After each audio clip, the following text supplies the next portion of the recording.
네, 봐봅시다. 그럼 다섯 번째죠. 오늘 배운 거 개발법에 대한 부분에 대해서 우리가 데일리 리뷰를 해봅시다. 오늘은 개발 사업에 대한 부분을 배웠었는데요. 일단 개발 계획에 관계된 첫 번째 문제가 나와 있네요. 개발 계획에 대한 설명입니다. 틀린 거라고 되어 있죠.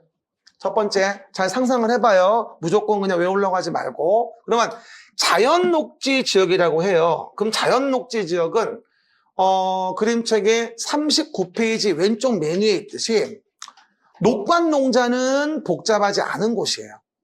39페이지 왼쪽 메뉴에 있듯이 녹관 농자는 복잡한 곳이 아니니까 도시개발구역을 지정한 후에 개발계획을 수립할 수 있어요. 자연 녹지 지역이니까. 됐죠? 그래서 맞는 지문이겠죠. 두 번째, 환지 방식으로 개발 사업을 시행하는데 개발 계획을 국가가 시행자인 경우로서 뭐하죠? 토지 면적의 3분의 2 이상의 동의를 받을 필요는 없다. 왜? 국가니까 받을 필요가 없는 거예요. 국가 지자체는 39 왼쪽 중간 개발 계획의 환지 방식 동의를 안 받거든요. 이 질문 작년도 또 나왔고요. 정말 잘 나와 이거. 그쵸? 보얘기. 세 번째입니다. 토지 소유권을 여러 명이 공유하고 있다면 당연히 공유자 한 명만을 소유자로 보겠죠. 매번 하던 얘기. 요 4번이 답인데 39 왼쪽 밑에 보면 순환개발 등 단계별 사업 추진이 필요한 경우 사업 추진에 관한 사항은 개발 계획에 포함하여 수립한 후 구역을 정해야 한다. 요 내용은 39페이지 왼쪽 맨 밑에 있듯이 구역을 정한 다음에 나중에 계획을 넣을 수도 있는 겁니다. 왜? 실거주자의 거주권을 보호하기 위해서 그래요. 구역이 지정돼 있다고 계획에 못 집어넣으면 실거주자 거주권을 보호할 수가 없잖아요. 그러니까 구역이 지정됐어도 개발계획에 넣을 수 있게 해주는 거거든요. 그래서 무조건 개발계획에 포함하여 수립한 후 도시개발구역을 정해야 한다는 아닌 거죠. 그래서 한번 물어볼 수 있는 거니까 4번 답으로 하나 이해하시면 되고요. 5번, 330만 제곱미터 이상 도시개발구역에 관한 개발계획 수립할 때에는 39 왼쪽 맨 위에 주거, 생산, 교육, 유통, 위락이 상호 조화를 이룰 수 있도록 노력해줘야 돼요. 그래야 자족도시 기능을 살릴 수 있겠죠. 정답은 몇 번? 4번. 뭐 얘기? 나중에 보면 알지만 이 데일리 80문제에서 참 많은 문제가 나와요. 작년도에도 적어도 24개 나왔어요. 우습게 보지 말고 나중에도 이거 유튜브 통해서 본다든가 해가지고 쫙 80문제 보셔야 돼요. 일주일에 한 번씩. 그렇죠. 나중에 되면요. 끝나고 나면 하세요. 도시개발 구역에 대한 부분에 우리가 지정과 행위 제한 설명입니다. 틀린 거라고 나와 있겠죠. 첫 번째입니다. 도시개발 구역은 누가 정해요? 시도, 대도시의 시장이. 맞죠? 두 번째. 국토교통부 장관이 도시개발구역을 정하는데 제한한대요. 제한. 그럼 국토교통부 장관이 도시개발 정할 때 제한한다면 39 오른쪽 위에 공공기관, 정부 출연기관의 장이 30만 제곱미터 이상으로 도시개발구역 지정을 한다면 제한한다면 국장이 정할 수 있는 거니까 맞는 지문인 거죠. 제가 한 것처럼 국장이 지정할 수 있는 거구나. 제한이란 말이 있네. 그럼 앞에는 공공기관의 장 또는 정부 출연기관의 장이 나와야 되겠네. 이렇게 세팅하셔야 돼요. 그 다음에 3번은 뭡니까? 특별자치도 시군구장에게 제한을 한대요. 누구에게 제한인지를 봐야 돼. 2번은 국장에게 제한을 얘기한 거고 지금은 특별자치도 시군구장에게 제한을 얘기한 거예요. 그러니까 이거는 국가, 지자체, 조합을 제외한 시행자면 제한할 수 있는 거죠. 지정 제한 나오면 누구에게 제한인지를 보셔야 됩니다. 4번입니다. 관상용 중목의 임시 식재는 허가받지 아니하고 할 수 있긴 해요. 근데 경작지에서라면 안 돼요. 허가받아야 돼요. 왜? 보상금 더 받으려고 잔머리 쓰니까. 요즘에 또 LH 사태니 뭐니 이런 것 때문에 이런 어떤 편백나무나 유실수 심어놓고 보상금 더 받으려고 경작지에서 꼼수를 두는 경우들이 많다는 거예요. 그래서 그런 걸 막기 위해서 관상용 중목의 임시식재는 허가를 안 받는 거지만 그걸 경작지에서 본격적으로 한다면 이건 규제가 필요하다는 겁니다. 알겠습니까? 정답은 4번이고요. 그 다음에 5번. 환지 방식에 의한 사업을 할 때 환지 처분의 공고일 다음 날이 되어진다면 공사 끝났으니까 해제된 걸로 보죠. 공사 완료 공고일 다음 날 해제 간주하지만 환지 방식이면 환지 처분 공고일 다음 날을 얘기한다. 이렇게 얘기했었죠. 그래서 답은 4번. 3번 문제입니다. 도시개발 사업에 대한 부분에 조합에 대한 설명입니다. 틀린 거라고 나와요. 이거 쉬운 것 같지만 되게 어려워. 1번. 조합을 설립한다. 그럼 토지 소유자 7명, 정관, 지정권자, 인가. 땡큐. 다 지뢰밭이야. 바꾸면 다 틀린 질문이 되는 거야. 그렇죠? 두 번째. 조합원은 토지 소유자로 하겠지. 그리고 미성년자는 조합원이 될 수 있겠지. 이랬더니 될 수 없는데요?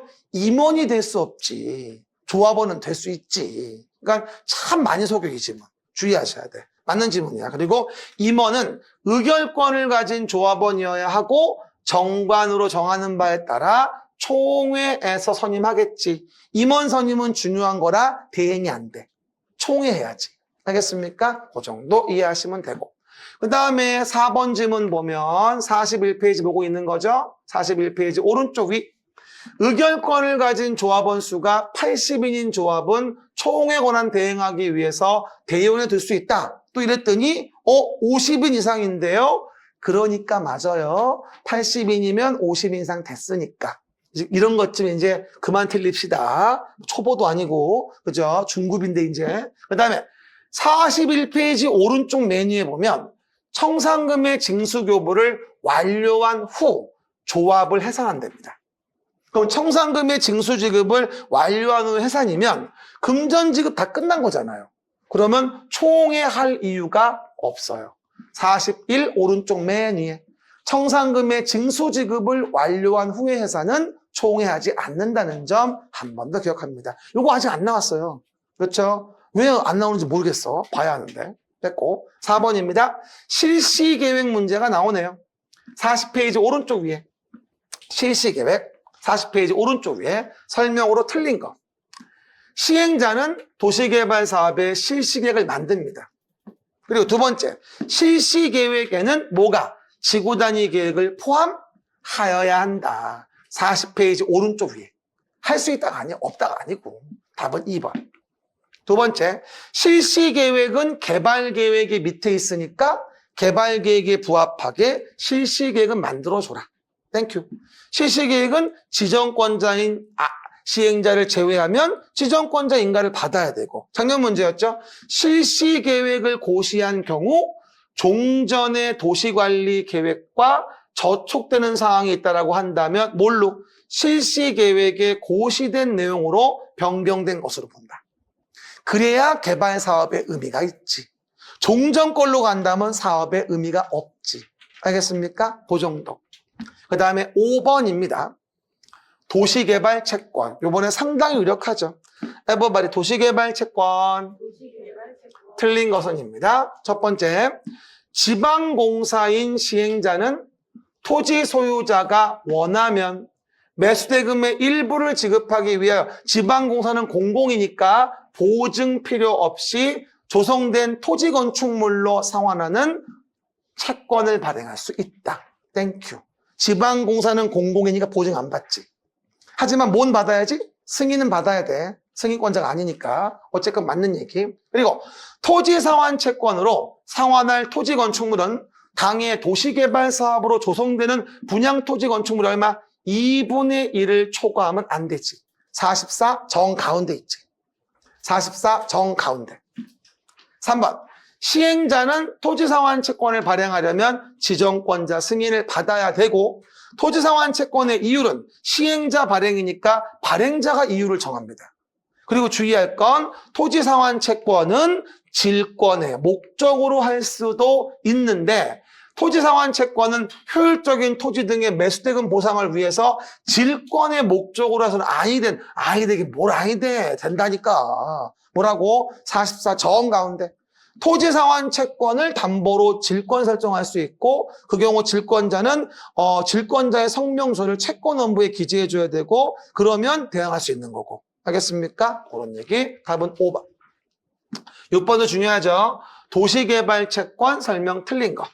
1번입니다. 도시개발 채권은 시도지사가 발행하며 유일하게 행정안전부 장관의 승인을 받는 거죠. 지정권자 승인이 아니고. 그 다음에 2번. 도시개발 채권의 소멸시효는 원금 5년, 이자 2년. 시작. 원금 5년, 이자 2년이라 2번이 답입니다. 개발채권은 시도지사 발행이니까 부도위험이 없어서 무기명 증권으로 발행하고요. 요즘은 또 검은 자금으로 들어갈까 봐 전자등록 발행을 병행합니다. 전자등록 발행하거나 무기명. 그렇죠? 그 다음에 이율은 시도 발행이라 조례로 정하고요. 상환은 5년부터 10년. 범위 내 조례로 정하죠. 아, 그렇구나. 그 다음에 토지에 대한 공급에 대한 방식을 보면 수용 방식이 이루어질 때 공급하는 방법은 조성된 토지를 공급하는 방법이 있고 또 오른쪽 밑에 44에 원형지를 공급하는 방법이 있습니다. 그러면 조성토지 공급은 기본이 경쟁 입찰이지만 수의계약의 예외와 추첨의 예외가 있습니다. 44 오른쪽 위에. 그럴 때 추첨의 방법으로 할 수 있는 걸 모두 골라라 이 얘기입니다. 그러면 주택법에 따른 국민주택 규모 이하 주택건설 용지, 330 이하 단독주택용지, 공장용지, 주택법의 공공택지의 경우라 한다면 44페이지 위에 있듯이 다 형평성을 지키자라고 해서 추첨에 의할 수 있고 하나 주의할 건 토지 상환 채권에 의해 상환하는 건 채권자가 이미 정해져 있으니까 수의계약으로 한다는 거지 이거는 뭐가 아니다? 추첨일 리가 없겠죠. 채권자가 이미 정해져 있는 거니까. 그래서 44 오른쪽 위에 있는 추첨의 방법 사유 일단은 외워주세요. 이것도 몇 년째 지르고 있는데 조만간 성과가 날 거야. 그렇죠? 그래서 조금 구분해 주시고. 답은 4번. 모두 고른 거니까 1번, 2번이라고 오해하시면 안 돼. 모두 고른 건 4번입니다. 8번입니다. 원형지 공급입니다. 수용사용 방식의 원형지 공급. 그럼 물어볼게요. 원형지는 사업 다 끝난 거, 안 끝난 거? 안 끝났는데 공급하니까 이상한 거야. 그러니까 모두 받아야 돼? 승인을 받아야 돼. 못 믿겠거든? 거짓말 같고. 그래서 지정권자 승인을 받아 지방공사에게 원형지를 공급하여 개발할 수 있다. 맞죠? 지방공사가 원형지 개발자가 될 수도 있는 거니까. 만약에 근데 정부 출연기관에게 이러면 안 돼요. 44 오른쪽 밑에 있지만 정부 출연기관은 원형지 개발자가 안 됩니다. 혹시 모르니 기억하세요. 만약이라도. 그렇죠? 그 얘기. 두 번째. 공급될 수 있는 원형지의 면적은 3분의 1 이내로 한정하고 3번 잘 봐봐. 제일 중요해. 국가지방자치단체인 원형지 개발자는 원형지 매각 제한 받나 안 받나? 안 받는다. 44 오른쪽 밑에 있듯이 국가지자체인 원형지 개발자가 기획번이거든. 기획은 원형지 매각 제한이 없어서 10년 이내라도 매각할 수 있습니다. 그래서 맞는 지문이고 이거 나올 때 이걸 답으로 굉장히 초이스를 많이 해요. 벌써 2번이나 나와서 벌써 주의하시고. 네 번째, 원형지를 학교나 공장 등의 부지로 직접 쓴다. 이거는 원형지 개발자 중 44 오른쪽 밑에 미음번입니다. 그러면 학교, 공장 등의 부지로 직접 쓰는 거라면 가장 공익도가 떨어지니까 수의계약이 아니라 경쟁 입찰의 방법으로 원형지 개발자 선정하는 게 원칙입니다. 물론 2회 이상 유찰된다면 수의계약에 의할 수도 있겠습니다만. 알겠습니까? 4번도 맞는 얘기죠. 그러니까 원형지 개발자의 종류를 44 오른쪽 밑에 기흥, 니은, 디귿, 미음 종류를 잘 기억해야 돼. 그래야 조문들을 적용할 수 있단 말이야. 됐죠? 그 다음에 5번 봐봐요. 원형지는 사업 끝난 거 안 끝난 거? 안 끝났는데 팔아먹는 거지? 그러면 원형지의 공급 가격을 정할 때 감정 가격이 정확하지 않아. 그러니까 감정 가격에다가 시행자가 원형지에 설치한 기반시설에 공사비를 더한 금액을 기준으로 시행자와 원형지 개발자가 협의하여서 정하게 됩니다. 그래서 조성 원가가 아니라 감정가격액. 시작. 감정가격액. 그리고 표정등이 조성원 거 어서 봤는데 나중에 주택법에서 얘기할 거야. 주택법에 나와. 그렇죠? 시행조치 나올 때. 마지막 주에 또 정신없이 나 혼자 할 거야. 기다려봐요. 알았죠? 왜 기다려. 9번입니다. 환지 방식의 환지 계획 및 환지 예정지 관련된 설명입니다. 틀린 것은 첫 번째, 시행자는 도시 개발 사업의 전부나 일부를 환지 방식으로 시행한다면 47 왼쪽 위에 필지별 권리별로 된 청산 대상 토지 명세가 포함된 환지 계획 작성을 해야 된다. 47 왼쪽 맨 위에. 청산금의 결정을 환지 계획으로 못해도 청산 대상 토지 명세는 환지 계획으로 계획합니다. 뭐가 환지가 부지정됐다 이러면은 청산 대상 토지 알 수 있잖아. 그렇죠? 그 얘기들. 2번, 행정청이 아닌 시행자가 환지 계획 작성한 때에는 누구에게 인가를 받을까요? 지정권자가 아니라 특별자치도 시군구장의 인가를 받습니다. 지정권자 인가가 아니죠.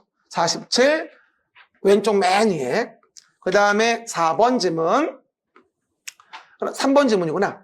시행자는 토지 면적의 규모를 조정할 특별한 필요가 있으면 과소토지 되지 않도록 환지 대상에서 제외할 수도 있다. 이걸 과소토지 환지 부지정이라고 하죠. 우리 46페이지로 본다면 13, 15번지 얘기하는 거예요. 과소토지 환지 부지정. 이해갑니까? 가능하죠. 4번입니다. 시행자는 도시개발 사업의 원활한 시행을 위하여 특히 필요한 때 토지 소유자 등의 신청을 받아서 건축물 일부와 공유 지분을 부여할 수 있다. 이게 뭘까? 그렇지. 이거 입체환지죠. 그래서 건축물 일부와 공유 지분을 부여할 수 있는 입체환지. 맞는 얘기입니다. 그러나 5번 지문을 보시면 환지 예정지가 지정됐으면 예정지의 250을 종전처럼 쓰고 그 다음에 종전의 500은 사용수익을 못합니다. 항상 예정지가 나올 때 가장 많이 정답 지문 초이스가 이거예요. 봐요. 종전의 500은 못 쓰고 예정지의 250을 쓸 수 있다는 얘기예요. 언제까지? 환지 처분 공고될 때까지. 이해 가시겠죠? 그 얘기들. 알았죠? 그 정도. 10번 봅시다. 환지 처분에 대한 설명입니다.